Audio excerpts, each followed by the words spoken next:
Okay, thank you everyone for waiting.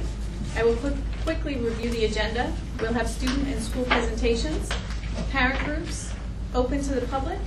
We'll have our superintendent's report, our correspondence and board comments, including committee reports. We'll have our consent agenda. We will not be using a second executive session, and then we will adjourn the meeting. I do want to point out that we did have a correction to the previous minutes. On the consent agenda at our previous meeting, there was a consent agenda item 10.11, which was removed from the consent agenda for us to have the opportunity to discuss. That item was then voted on and unanimously approved. Do we have any students or school presentations tonight?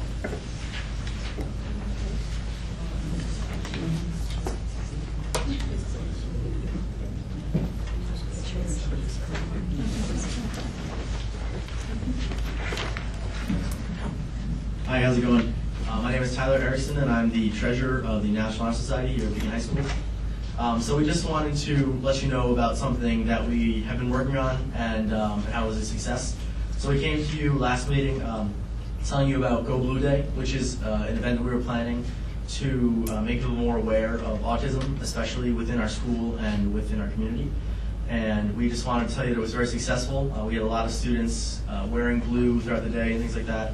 And then our presentation during the day was was responded well to. A lot of people thought that it was knowledgeable, and I think we opened a lot of people's minds to what goes on in this community. So I think a lot of people don't realize just how many autistic kids that are on the spectrum that we actually have here at Beacon High School. So I think it was good to open them up to that. And then we also had a parent meeting later in the night around it was like 6:30. And we talked about, a little bit more in depth of the biological things behind autism and whatnot. And it was really good to get the word out to the community about it too. And I think I even learned some things about autism and about kids that are on the spectrum. And it's nice to see that we got a good response to it. And we'd really like to see all of you at the Autism Walk coming up at the Dutchess County Fairgrounds on April 26th. So Zach. Yeah, you pretty much covered it all, but this Sunday is the walk at Dutchess County Fairgrounds, and we have a bus for National Honor Society students going, so we'll hopefully have a big turnout there to represent what we've done. But we were really proud of what we were able to do, and we know next year, because it's our legacy project, it will continue and hopefully grow every year. Thank you. Thank you.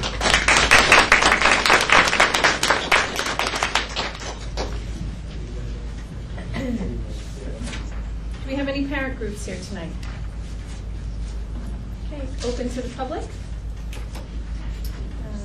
Mrs. Davidic? You said it. Happens that I know you. What did you say? I said it happens that I know you. Oh. Good evening, I'm Deborah Davidovitz. I think you're all aware of the issue, the Rivercrest issue, with the properties being purchased recently. And I'm just I did make a Xerox of an article that was in the Poughkeepsie Journal February 20th. It's the most recent thing I could find. And if anyone would like a copy, I made a few. So I just wanted to kind of bring it to the attention. I've spoken with people on City Council in Beacon. I've spoken to people on various boards in Fishkill.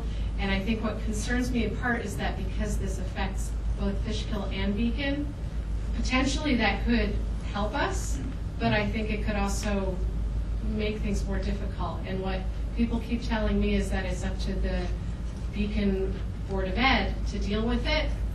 I'm just saying that's the message I've been getting, that it's Beacon Board of Ed needs to bring it to their attorney and figure out what can legally happen. So that's why I'm bringing it to you tonight. I don't know if it's appropriate for an update on what you know, or if it's just my saying, let's keep this on the front burner. I think Anne-Marie could. Oh, yeah. We wait for answers until the end of all questions. Okay, thank you. I'm just going to put this here if anyone would like to copy. Is that okay?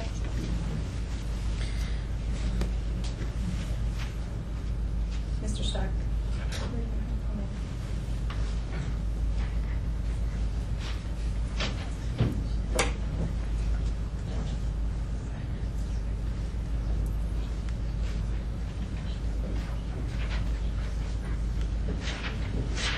Good evening, everybody.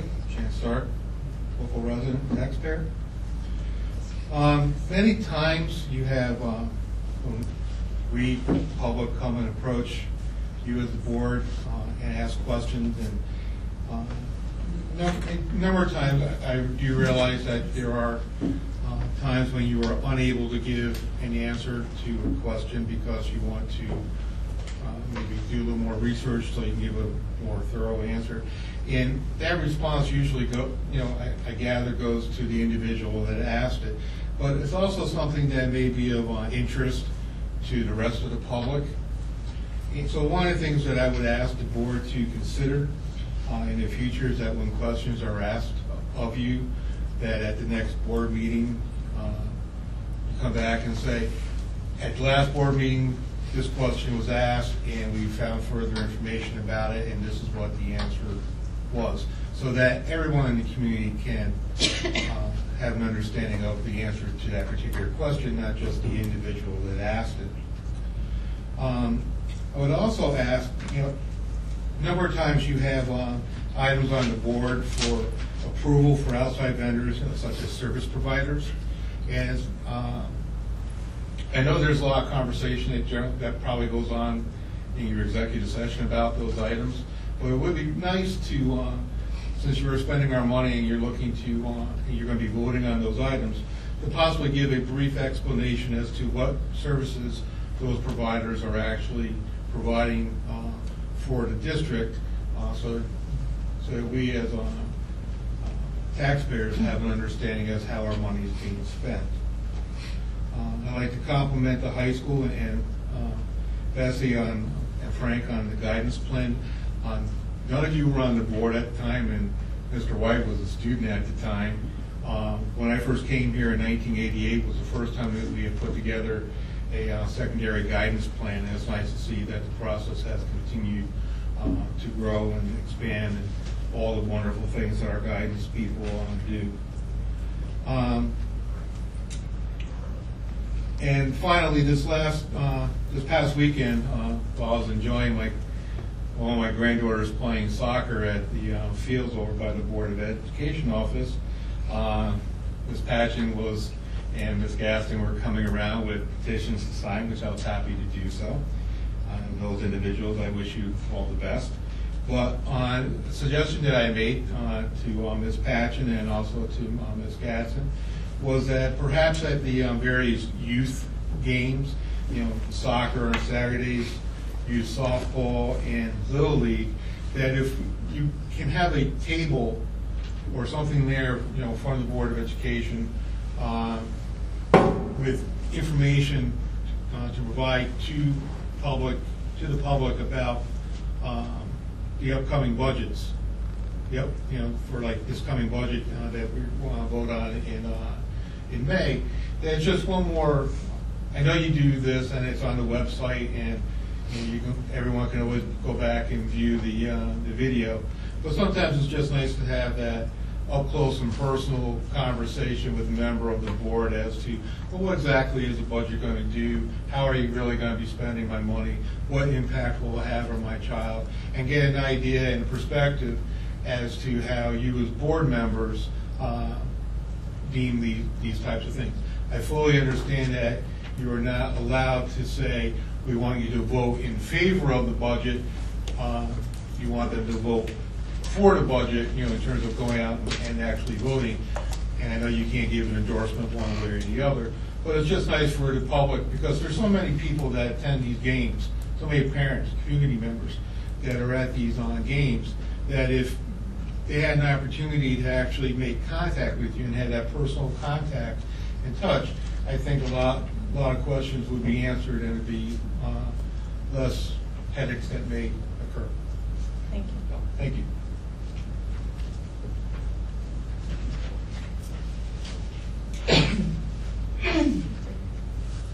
Okay, so now I have a name I cannot pronounce. Joan Unterweger. Oh, I was close. We were. It's tough. It's tough. I should have just put my first name. There would have been no problem. No, I should know how to pronounce names, but thank you. The first thing I'm going to ask, and this is from the side, it's really hard to hear back there, actually. You can hear me because I'm talking directly to you. And with that mic, it seemed to be better, and I don't know what the positioning is, but it'd be great to be able to really not strain if there's some way to improve that. And I'm really here first to say, I think I decided I would like to be more involved with the schools because I have 2 grandchildren here, and I was very impressed to see the action alert a few weeks ago where you were asking parents to please call state officials and say, hey, we need these budget figures. And then when I was watching what was going on, I'm get my reasoning here very quickly, with all the problems over the testing in the last week, I realized that there was an incredible amount of information that many of you may not have either, but the parents certainly don't have. And some of it I think the school system generally has. And it would be great, maybe, I don't know, through workshops or just providing a space where parents can find somebody to talk to them. But I think, for example, if you ask most parents what a focus school was, they don't know. And I think actually for parents to make informed decisions about things, it would really help if they could be educated. I think that you might get a very good turnout. And and your action alert was the thing that started me thinking about that. That it's a way of, I think parents are concerned about all these things, and they don't have much time. But I think that if some way a space was provided or something, it doesn't mean that the school system is being political. It's just it's just educating people. And it would be great. I would love to see more of that, because I would certainly come, and I'm sure I could drag a lot of people with me. Thank you for your time tonight. Thank you. Ms. Ulrich?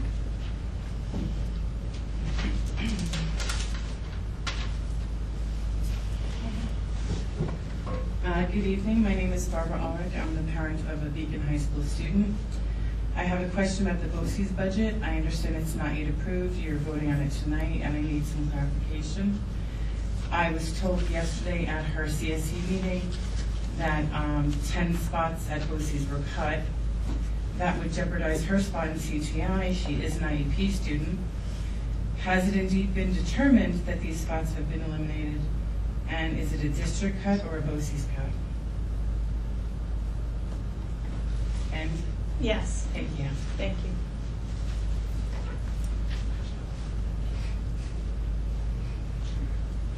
Okay. Did anyone else wish the opportunity to speak? Well, I'm going to, Anne Marie is holding some of the cards this evening, and then... I'll start, right?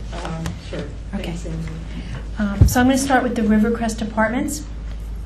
So yes, we do know about it. We discovered it in the fall. This is our understanding to date, and I just want to give you a little more information.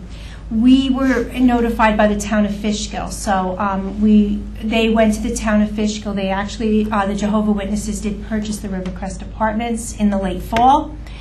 And they are in the process of not renewing the leases to the current tenants. So we have had families reach out to us that had to move, whose students are in the district. So we have had some contact that way. It is our understanding that they are going to use those apartments to house their members. There is I believe, a Kingdom Hall that is being built in Orange County, and they are going to use this development to actually transport people back and forth for that. So they're in the process of, when the person moves out, that they will be moving their members in.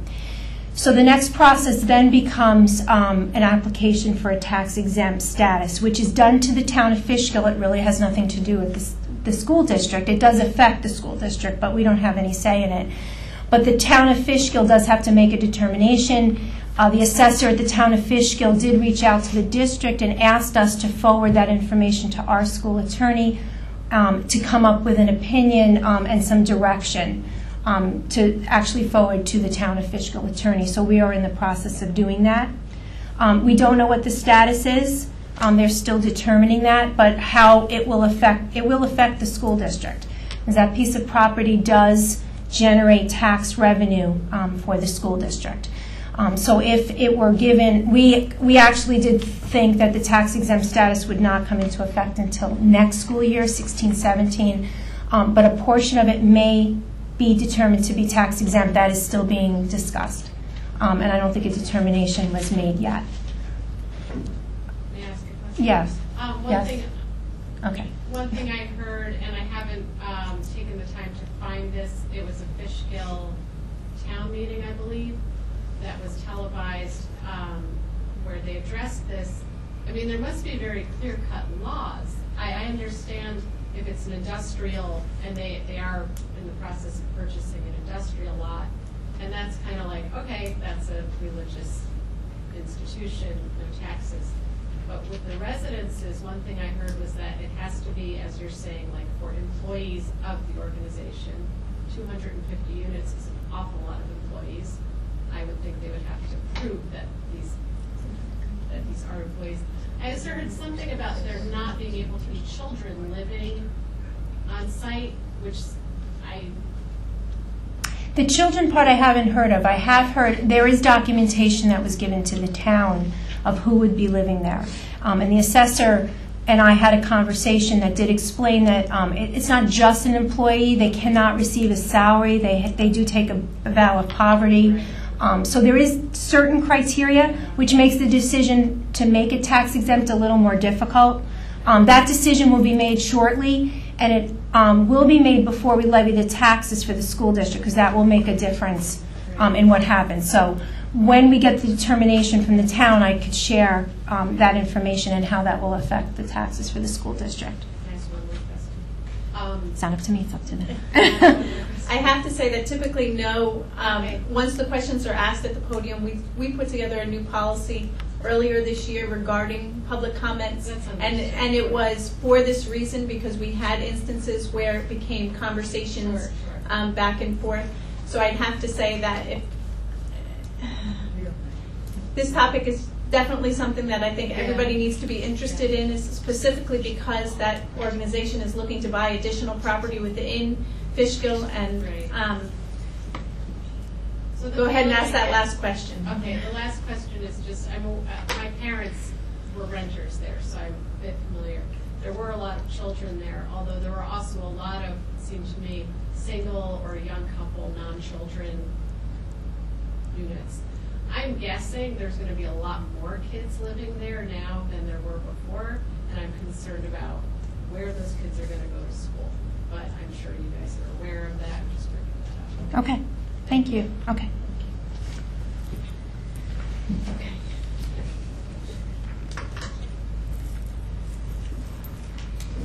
Did you, Dr. Walkley, did you want me to say something about the BOCES as well? Slots, yes. The BOCES budget that the board is voting on is an administrative and a capital section of the BOCES budget.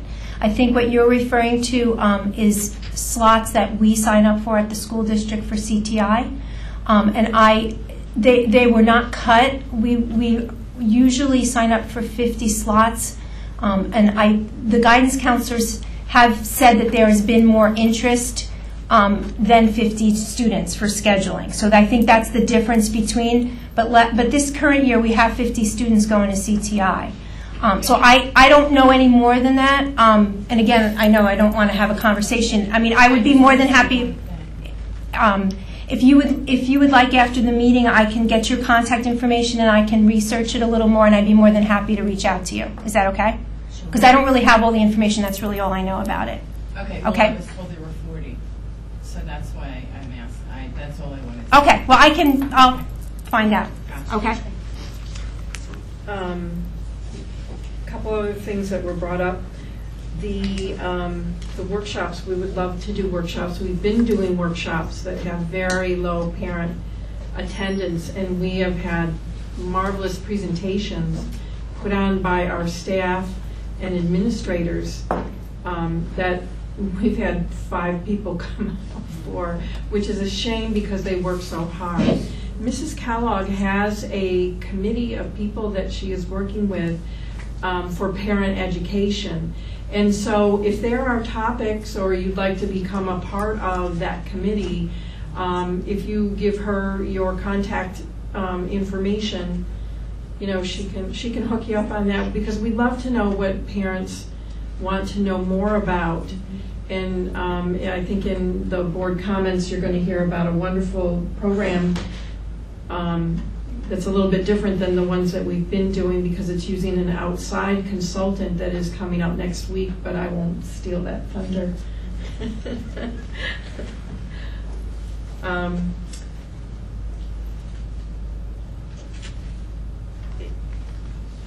Yes, and in terms of service providers, I sometimes in the board packet there is information that does reveal what the service provider is doing, but we can be more mindful of that in terms of what service is being provided. So we certainly can share information and be checking on that, making sure we're including enough information. I liked the idea. I'm not going to right now commit ourselves, but Anne Marie and I are doing some budget presentations, and there is a budget postcard that's coming out, and we could certainly bring them to the ball field. My only concern is I don't want to see them blowing around after people look at them, so they can give them back. We're very environmental conscious at the fields. Yeah, it's good. I think that's it. So for my report tonight, I'm going to turn it back over again to Anne Marie. She's going to do part of the report by talking about the budget. Thank you. So part on the consent agenda this evening is the adoption of the school district budget, so we then can move forward towards May 19th when we have the budget vote. The presentation is similar to 2 weeks ago, but I just wanted, there were some board members that were not there, and for the people in the public that were not there, just to give you another idea. Dr. Walkley did mention the postcard, so we are waiting for it to come hot off the presses, and it will be in the mail by the end of the week. So that would be the first step to get some budget information out. So 2 weeks ago when Dr. Walkley and I did the budget presentation, we did a little bit longer, but we thought an important thing was to just go over what our district goal is, and it's to continuously and proactively improve our systems in order to build the capacity for all students to reach their potential and all staff to have the knowledge and skills to do so in a safe environment. There were 3 specific items that had a direct impact on the 2015-16 budget. Some were unusual. We haven't seen them before, and they were good news. We usually start off the budget process when we get an early estimate of state aid where we don't think we're going to get enough to actually maintain. This year we were lucky to have some things work in our favor. So the first is a reduction of the district contribution for teachers' retirement, and that's mandated by the state. They tell us what the rate will be and what the district will pay. Thankfully, I believe the interest income on the money that's kind of sitting there being invested did increase, which means then the districts pay less of a contribution. So that was a significant savings for us this year when we were building our budget. The process of getting the state aid was interesting because the governor made us wait until the very last day. So it was a little hard to kind of estimate it. But for Beacon, and you'll see I'll go into the numbers a little bit more, but for Beacon, we did get an increase in state aid, so that was great news for us. And having the increase in state aid and the reduction of teachers' retirement, we were able to use less reserves and fund balance, which I'll explain in a minute as well. So what's new in this budget? The 2 ideas that we wanted to bring forward would be expanded student support and safety nets, and then student and financial safety. So these are the kind of ideas that we were working towards and what new things might appear in this year's budget. So we had talked about a support position in special education. We mentioned that when Mr. Mulhern and Ms. Triazzi had done the special education budget. We also talked about additional 1.4 teachers in the elementary. There's some reconfiguration of some special education classes that may be offered in the coming year. And we're also maintaining the current staff, but the staff might be actually providing different services. What that means is we're going to look at class sizes, we're going to look at across the district, and some staff will be able to be providing services that look a little bit different than what they're doing currently. For student and financial safety, we had talked 2 weeks ago about additional safety personnel across the district, people that were trained in different ways to assist the teachers and the administration in the buildings. During Ron Mackey's presentation and transportation, we were talking about an additional head bus driver position. That's a person that works in the office. There's a lot of regulations, 19A certifications, so this person would be in addition to monitor, help assist in monitoring that as well as routing. And lastly, the development of a human resources department. We have had over the years some comment from internal auditors and external auditors about reconfiguring our human resources department. And as the years go on, the regulations that warrant that increase. There's a lot of APPR functions now that actually go into the human resources department. So we have struggled with what we wanted to do there. We have in the past put money in the budget for a position, but then never really determined what that position would be. So we're working towards increasing that area and just fine-tuning that a little bit.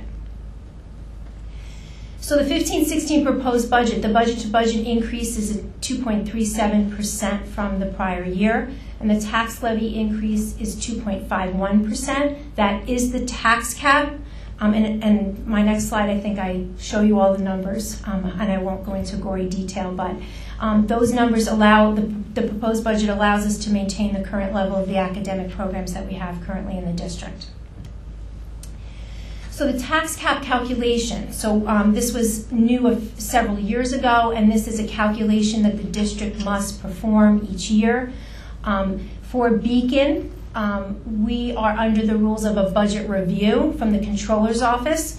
So the good news in that is that the Comptroller's office comes in, and before we're able to present the budget to the board for final adoption, they review our tax cap. So they agree with us. So that's a good thing. Other districts kind of have to wait and estimate and maybe get audited later. We know up front that this is what they agreed to. So just an overview of this kind of thing. These are the calculations of it. There's certain exemptions that you're allowed to add back.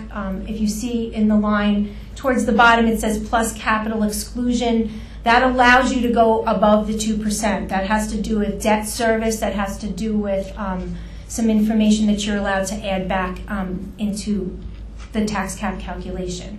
So as you see at the bottom, the percent increase is the 2.51%. If we are to raise the levy to the $36,272,125, we are in compliance with the Comptroller's office, which generates, as you know, last year people got the property tax freeze check.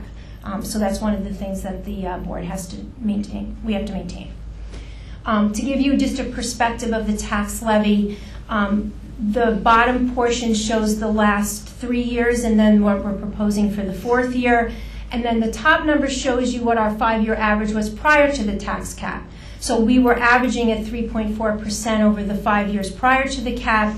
And in each of those 4 lines underneath, those are all, we actually levied the taxes at the tax cap. So no more than that. So this slide basically shows what the budget will be proposed at $66,250,000 in the second column. And this isn't really a revenue-based schedule. It kind of shows you how we're going to pay for that budget that we're asking the board to adopt tonight. Important things on this slide.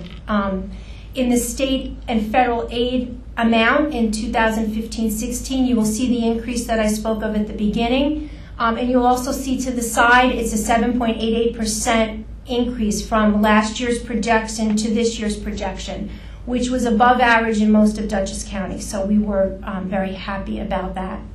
Another important thing to see is the use of reserves and the tax reduction reserve. So we basically use our reserves. We have reserves on the books. We have fund balance. that we keep, and we have been systematically using that to keep the tax levy at the tax cap. So with the additional state aid, we are able to use less of our reserves, keep more in the savings, and not actually use all of the money that we have available. Why is that important? That has been mentioned in probably every budget review that we've had in the last few years.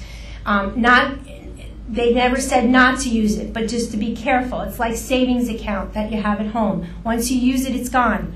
So you have to systematically use it. So we were very happy to recommend to the board that we don't have to use as much as we had last year, that we are able to save it. Because, again, we were on the receiving end of additional state aid this year. Next year, we don't know where we will be and what challenges we'll face. So we have some things put aside for that purpose. Also on May 19th, we're going to ask the voters to vote for a bus proposition, and we have been doing that all the years I've been here. And Mr. Mackey was very good at, in his presentation, of explaining why it's important to buy new buses, to take some buses out of service and make them spares, and to actually trade some buses in. All of our buses are used to max. We're suggesting 2 72-passenger buses to be purchased, 2 20-passenger vans, so those are the smaller buses that we use for some special education runs and for some private parochial, and 1 wheelchair bus for a total of $374,000. The other $397 seems to appear magically in the slide. I don't know why, but that's last year's number. I don't know. Every time I look at it, it's not there. We are suggesting to the board that we finance this, so we're going to spread it out over a 5-year payment plan. Our interest rate that we've been getting in the districts are great. Last year we got close to a 1% or 1.5% interest rate because of our credit rating. And what it also does is it matches the payments with the transportation state aid. So what that means at the bottom is that we get back 58.1% of everything we spend for transportation. That's our aid ratio. And we do get the transportation aid for the buses over 5 years. So we spread the payments out to kind of match the state aid. And that's my thought. I have to mention the contingency budget. When we do the budget hearing on May 11th, I will do a little bit more detail. But the contingency budget, so if the budget was to fail May 19th, the board then makes a decision about putting the budget back up in June. If for some reason it fails twice, we must go to contingency budget. And when this tax cap law was instituted from Albany, there was also some significant change made to the contingency budget. So years ago, you were allowed to increase your budget based on inflation factor, but now with the tax cap law, you're not allowed to increase the tax levy from last year. Okay, so what that means in dollars and cents is you would have to, of the budget we're presenting, you'd have to cut $889,000. That would significantly impact staff and programs. And these are the kind of things that we would have to look at. Some of them are mandated by the state. So there would be, non-mandated equipment purchases. There would be things we'd have to look at that were not required, things that we don't want to have to look at. So this kind of gives you a list of those kind of things. And just to give you a little bit of perspective about where Beacon is as far as Dutchess County, the last information we have is 2013-14, and this is a total cost per pupil. So Beacon ranks 10th out of 13th, which means that we are 10th out of 13 in spending per student. So we are definitely below the county average of $20,165. And I mentioned it before, the budget vote is May 19th. It's from 7 a.m. to 9 p.m. These are the same 2 locations that we had last year. It would be at Beacon High School for all the City of Beacon residents, and at Glenham Elementary School for Fishkill and Wappinger residents. And does the board have any questions? Yes. So since we're reducing the amount of reserves we're going to apply towards the budget, I'm assuming we're still underneath our cap for the reserves? Or how close are we? We have cap, meaning how much we have left. How Percentage of the fund balance? no, by law, how much we can have. We have, for fund balance alone, Yeah. besides reserves, we are allowed to have 4% set aside. Last year, we had 3.89. We were a little bit lower than that. We are projecting that to come in. We can't hold more than 4%. But what was happening was the reserves that we were constantly using and depleting to offset the tax levy are getting to a point where we don't have a lot of things left over. So we would be in good shape not using all of the reserves that we have. Can you go back to the slide where you had the certain years with the levy? Sure. The comparison? Yeah, the comparison Sure. for the years. Mm-hmm. So can you just explain, it seems like we've got more state aid for the 15-16 school year, but why is the levy higher than the 14-15 school year? Like if someone asked that question, like why is that?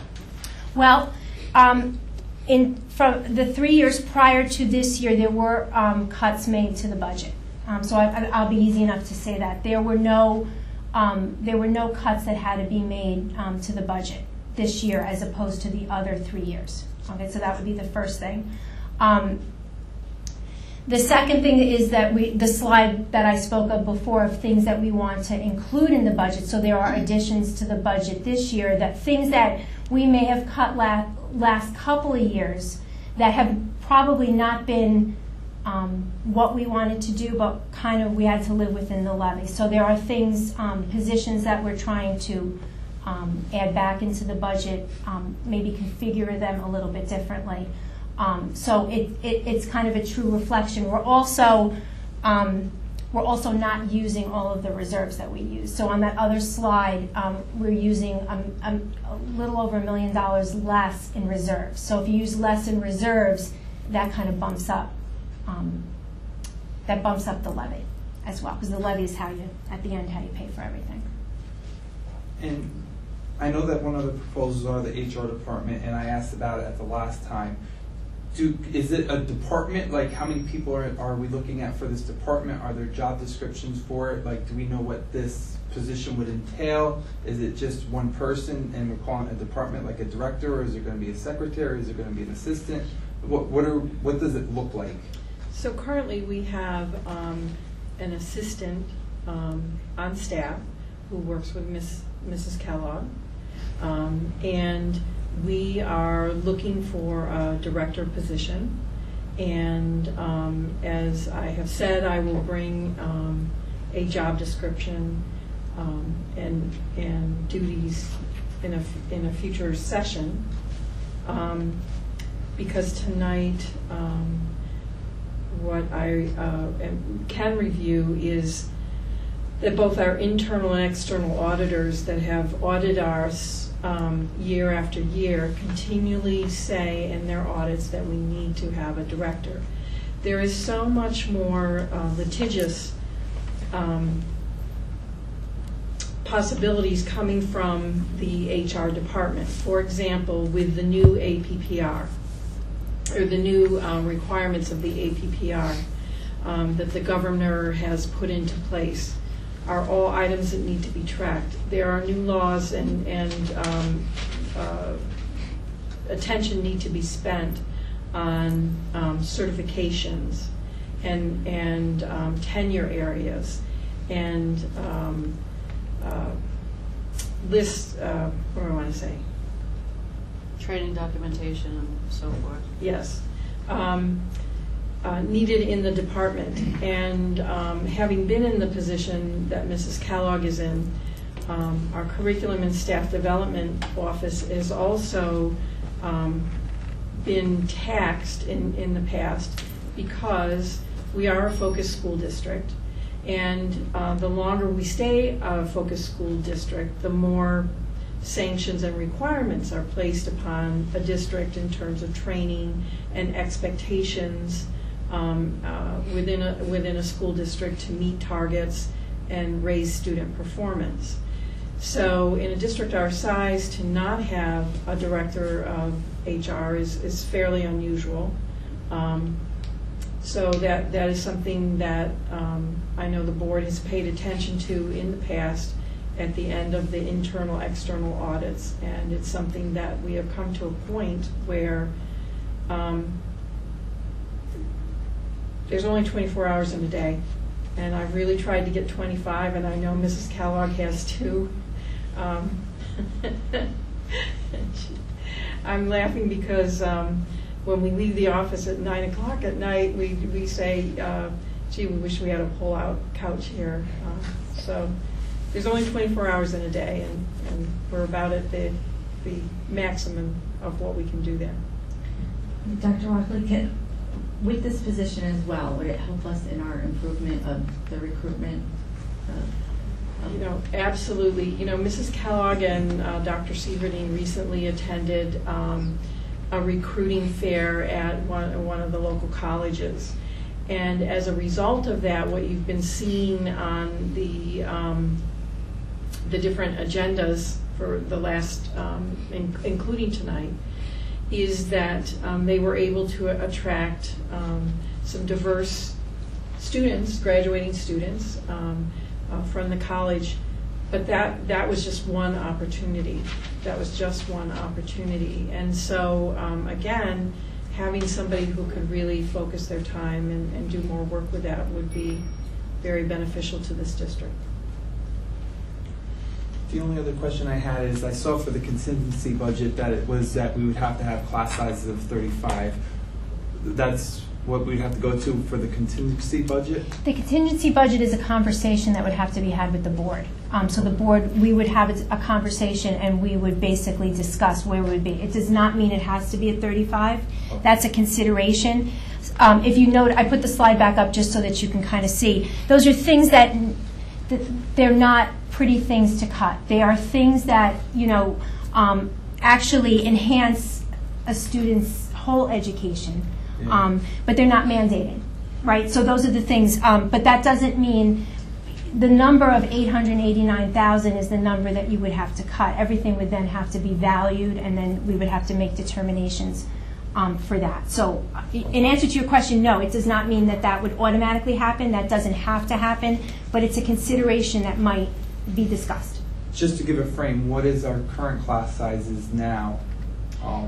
Well, we look at average class size. So we have in our contract an average class size, and I'd have to reference the contract to be sure, but I believe it is around 24, 25. But don't take it to the bank. I'll look in the contract and certainly send that out to all of you. Does anybody else have any questions? Okay, thank you. That is. Oh, wait. I just wanted to mention the calendar. Tonight on the agenda is the calendar, and I know that some parents have been anxiously awaiting to see the calendar. And when are we starting school? We're starting after Labor Day, but Labor Day is so late this year that makes it the 8th of September will be the first day of school for all of our students. And on the calendar, what you can see are the vacations. It's a very odd year in that we're starting late because of the late Labor Day, and we're ending actually early, as you can see in June. The Regents Week is a little bit earlier than it has been in the past. So that makes for an interesting year for us to be able to get in the required attendance days. What you're going to see is that generally, in terms of vacation, we have the national holidays, and we have a winter, a long winter break, a spring break as well. We also are scheduling some parent-teacher conferences a little bit differently in November.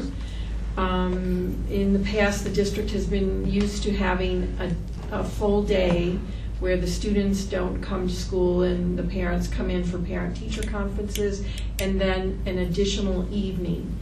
The way it's going to be done this year is to not take a full day, because then we would lose an attendance day, but to take 2 early release days in November plus an evening in November. So it's about the same amount of time, but it's over 2 days. And also there are some other early they're called shortened days that are allowed by the state, and generally there's 1 a month, but not in every month. And those days are for professional development, so that the students would leave a little bit early that day, and you can see the schedule is posted on the bottom of the page of the busing schedule. So the students would leave a little bit earlier to allow teachers to spend time in professional development as well as planning. And we have 4 conference days on there as well. So it's an interesting calendar, and if you look across all of the districts, you will notice that usually the calendars look almost exactly alike. But this year, they are very unique. There are actually some districts that are starting with students prior to Labor Day, and just very, very different calendars. So there it is, so that you know when certain things are happening and can plan. Thank you. Do we have any board comments tonight? I'm sorry. I'm sorry. You know, it happened, when it happens early, I forget about it, to mention it. And I'm sure maybe others want to mention it, but I just cannot not mention Pippin. And I was fortunate enough to meet some of the cast members, and they were just fabulous. And I'll not say much more, because I think other people want to also talk about Pippin. But it was a very fabulous play, and the students did a wonderful job. And our drama leaders, thank you so much for the work that you did on that, as well as the students. That's your shirt? Share your shirt. Yes. Okay. I am. Any board comments tonight? Okay. So kudos to Pippin. It was awesome. I took my mom. She totally enjoyed it. I was sitting there like, if I helped the students do it, I was so proud of the work they did. All of the artwork in the back, I'm sure that everyone there like really just put in a lot of work and hours, and it was definitely, you know, seen in their performances. And then when I look back on Dr. Sieverding stating how, you know, those are all students who maintain their grades, I'm in awe, because that just looks like a lot of work, and they have to really be committed. And the teachers and the faculty that work with them really have to be committed to support them in that. So definitely hats off to Pippin. It was fantastic. My other issues, I just want to ask if there's been an update on the Marist College project and Upward Bound. I know Dr. Walkley, you've been working hard, and it's just on my list. I try to get everything on my list off for the year. Anne Marie, you already addressed the update on the Fiscal project, so thank you very much for that. I am a member of the Care and Culture committee that was put together to address the dropout rate in the district, and to try to come up with ideas and concepts on how we can assist them. So we'll be meeting on Monday, the 27th, at the district office from 7 to 8:30. We do have a nice complement of people, but more people are definitely welcome to come and partake in that event. And I just want to commend the Honor Society students on their work with autism. For a person that has been in the field for 21 years, I am overjoyed when I get to see the benefits of someone who gets early intervention and consistent supports. It shows that we all can learn and grow no matter what our circumstances are. So kudos to them for continuing the rally. I think that's fantastic.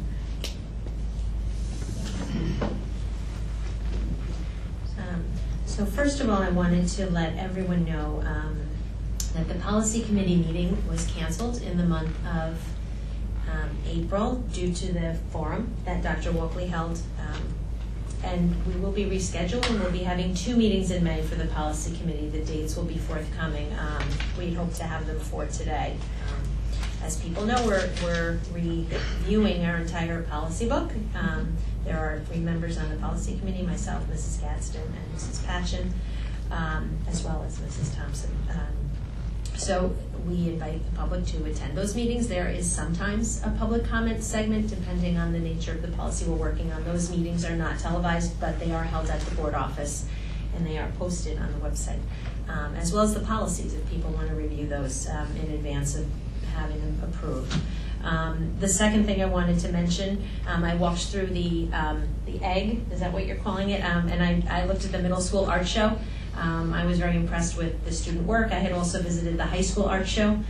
It's amazing the talent that we have in our students, as well as the teachers who work with them and guide them. I had one other note I wanted to share. People are asking about parent workshops. I did attend the parent workshops we've had thus far. They were they were not very well attended. There was one workshop where I think the majority of the attendees were board members. So it would be great if people could get the word out about our upcoming workshops. We have one next Tuesday on social media awareness for parents, which is being run by Carly's Crusade. It will be on Tuesday, April 28th, 7 p.m. through 8:30 at Beacon High School. I'm sure if you are coming, if you walk in, there'll be a sign letting you know where exactly in the high school it will take place.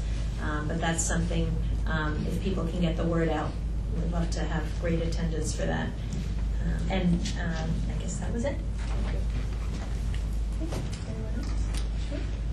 I'll just echo what everybody said about the performances with Pippin. Congratulations to the staff, the parents, and the students. It was a great play. The Dutchess County School Board Association meeting for April was canceled. It was determined that since it was actually scheduled for during when a lot of school districts had off for the Easter and Passover break, that a lot of the board members were going to be on vacation, so they just canceled it. So there's another one coming up in May. I will send an email, let people know, and then you can tell me if you would like to join it along with me. I also want to just mention my support for the budget. I think it's a fiscally conservative but well thought out budget, and as we all know, when you do a budget for a year, you also have to be cognizant of how your budget this year is going to affect future years' budgets. So even though you're doing a budget for 1 year, you're planning for years ahead. So I think it's a smart idea. I mean, I think the fact that we're not going above the cap, since we all know that its chances of the budget passing if it goes above the cap is exceedingly low. In New York State, it's very few districts who go above the cap actually get it passed. The requirements for passing it are harder. So I think it's smart to stay within the cap. I think being close to the cap is also a good idea. I think that puts us in a good position next year when it comes time to look at our budget and how much we'll have to spend again next year. I also do like the idea that we are reducing the amount of reserves. In years past, we always used reserves. Before the cap, we used reserves as a way of smoothing out the peaks and valleys of tax increases. We don't have quite the peaks and valleys anymore because of the cap, but you can still use it to smooth out when the state aid has either gone down or gone up. In this case, since it's gone up, I think it's appropriate that we're not using as much as reserves. You really don't want to use reserves and depend on them too much, because the day will come where we've used up all the reserves, and at that point in time, to maintain our existing programs would require a larger increase to the budget. So by reducing our need for reserves now, it means that those years where perhaps we aren't getting the state aid we're expecting, but we want to maintain programs, it would be more appropriate at that time to use more reserves. So good job with the budget. I think it's a very good one. I would like to apologize to the board. I made a mistake tonight. Board comments. The board made a huge effort earlier this year to really nail down how we were to operate with with public comments. And I would just like to state for anyone that's watching, the way the policy is in the book and the way the policy reads, that a speaker would come to the podium. They have 3 minutes to speak. They can ask all of their many questions they have within those 3 minutes.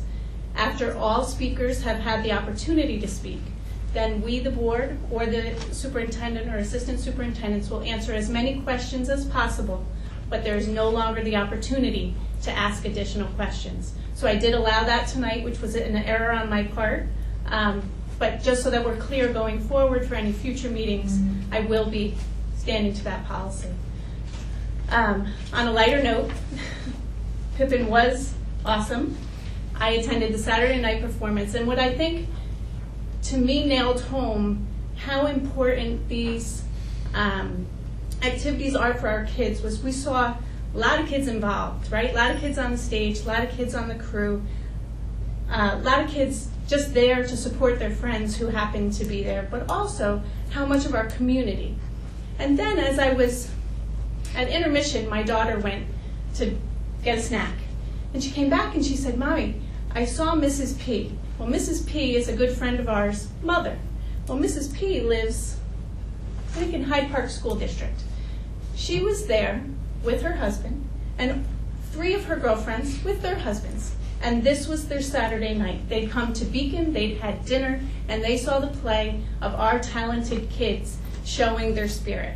And to me, that just showed how important, I mean, every kid should have a passion of some sort, and the kids that are involved in the Beacon Players truly have that passion, but how much it can involve our community and our outside communities all together.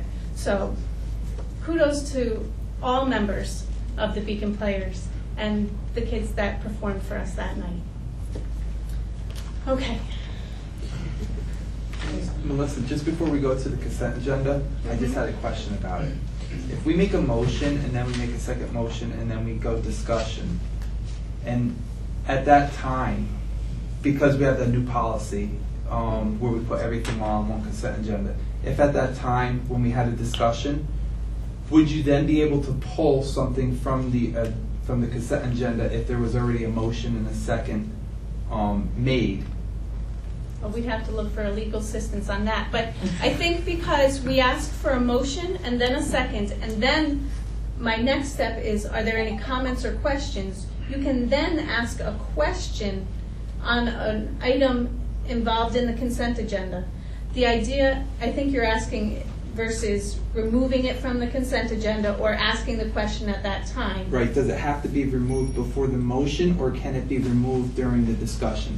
I apologize, I'm not an expert on Robert's Rules of Order, which is the kind of things that govern these things, and I'd be happy to further investigate the question.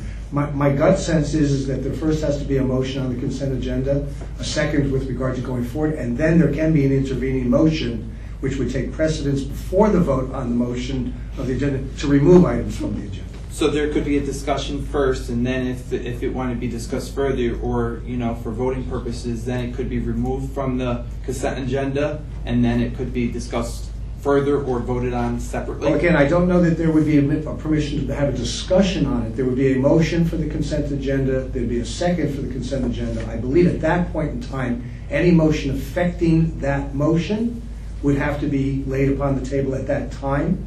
So one would have to move before discussion to remove an item from the consent agenda. At that time, then discussion would move forward with regard to what remained on the consent agenda, and then a vote would be taken, and then that item, if it had been approved to be removed from the agenda, would then, or excuse me, I should say, so what would happen is the removal item would then be voted upon as to whether or not it would be removed from the consent agenda. So that discussion would be happening, but it's a discussion as to whether or not to remove it from the agenda, not a discussion on the item itself.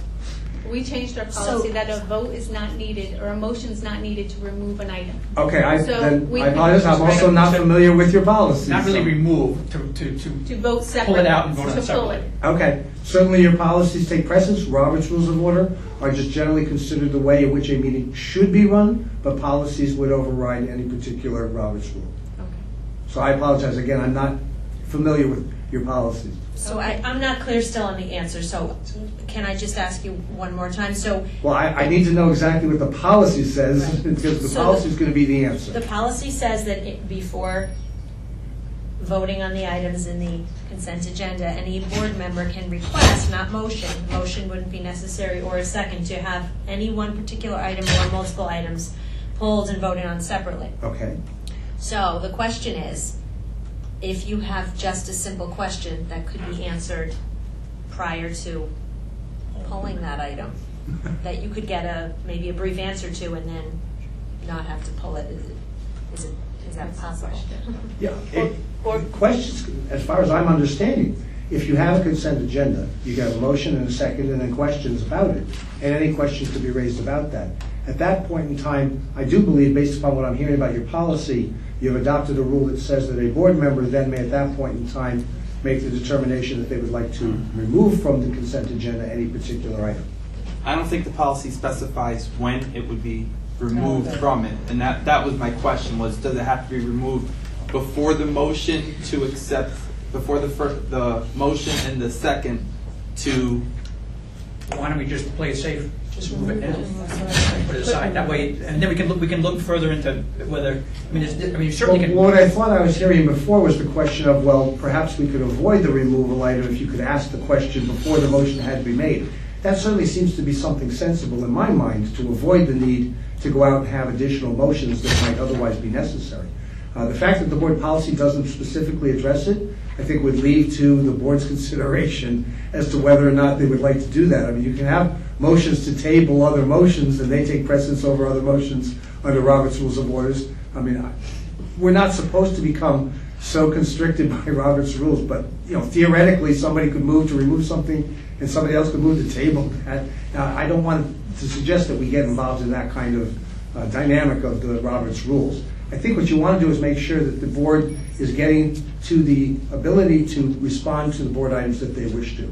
So it would seem to me that it would make most sense to have a motion on the consent agenda, a question about the items, and then if the question did not satisfy the board members' sense as to whether or not it should be included in the consent agenda, allow that motion or allow that removal to occur by any board member. But it really is up to the board as to how they want to run their meetings.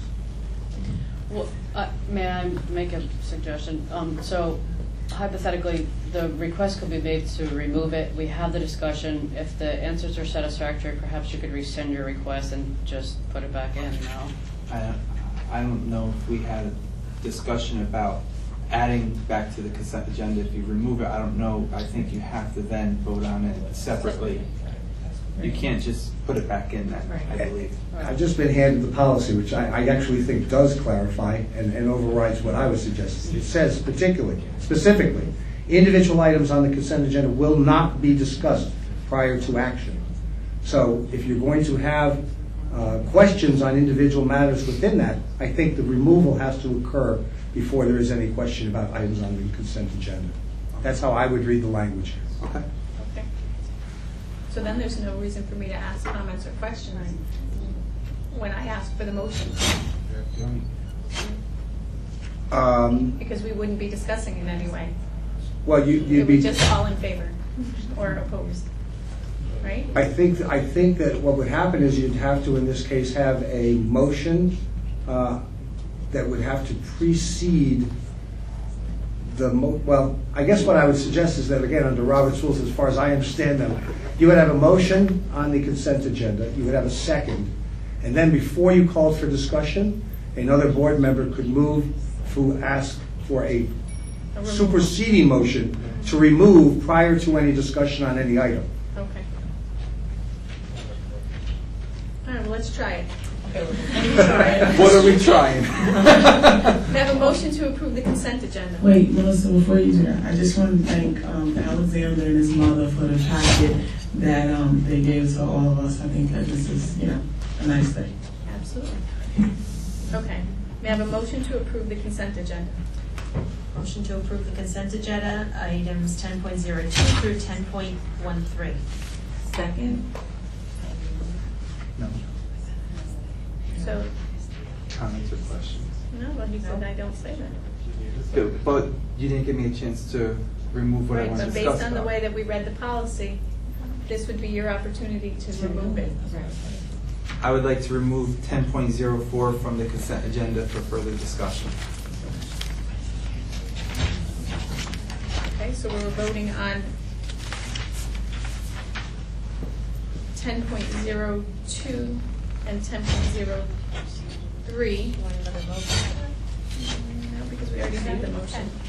As well as 10.05 through 10.13. Okay? All in favor? Aye. Opposed? Motion carried. Now, you want to ask a question? Sure. On the 10.04, the instructional personnel list, the second part of item D, I see that there is an appointment for an RCT review for BHS postings. It's my understanding that the RCTs were phased out with the cohort that entered 2010, 2011, and I see that we're looking to do some IRPs for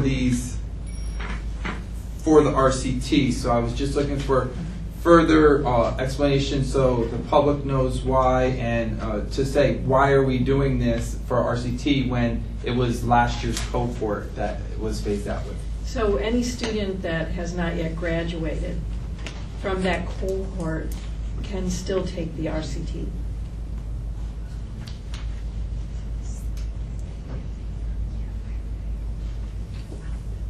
Okay. Was there additional questions you needed answered? No, I'm fine with that. May I have a motion to approve consent agenda item 10.04? Motion to approve item 10.04. Second. All those in favor? Aye. Opposed? Motion carried.